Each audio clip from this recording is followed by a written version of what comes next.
I had been away for a few weeks, visiting a distant property, when I got the call. Karen, predictably, had decided my 120-year-old ranch barn looked suspicious and called the cops to inspect it. She imagined secrets and violations, probably expecting to find skeletons or hidden illegal operations. Little did she know the barn was hiding something far more personal. When I arrived, the police were already there, notebooks in hand, exchanging uneasy glances. Karen was pacing, muttering about neglect and dangerous conditions. Her smug face dropped when I stepped out of my truck, calm, composed, and fully aware of my property rights. I waved politely at the officers, letting them know I would answer all questions directly. The barn itself had been part of my family for generations. Inside, carefully preserved, were documents, artifacts, and even a few vintage vehicles that belonged to my great-grandfather. More importantly, it contained records of the very HOA Karen represented, evidence of multiple illegal land seizures, fraudulent construction approvals, and decades of overreach. Karen had unknowingly triggered an investigation that could ruin her career. Curious officers followed me inside, and Karen's face paled when she saw the meticulous organization and security systems.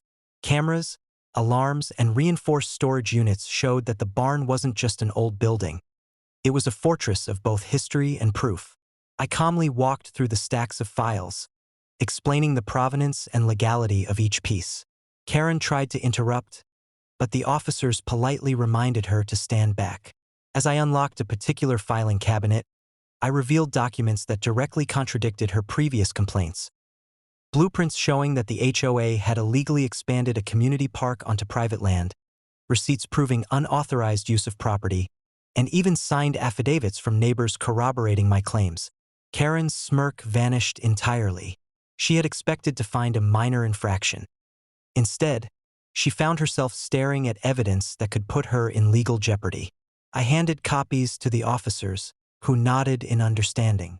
Karen's calls to her contacts went unanswered, and her frantic whispers didn't help.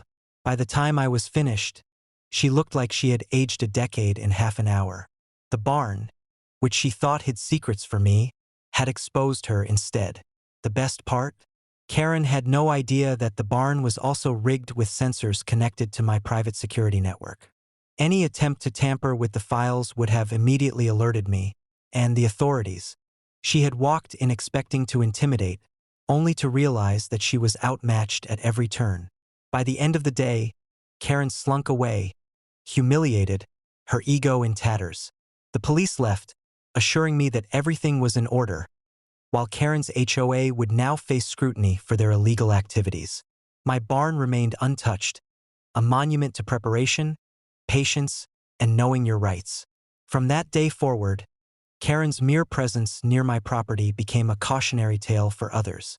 Trespassing, snooping, or attempting intimidation, not on my watch. The barn had taught her a lesson in humility, and I had reinforced my reputation as someone who didn't just own property. I owned the consequences that came with violating it.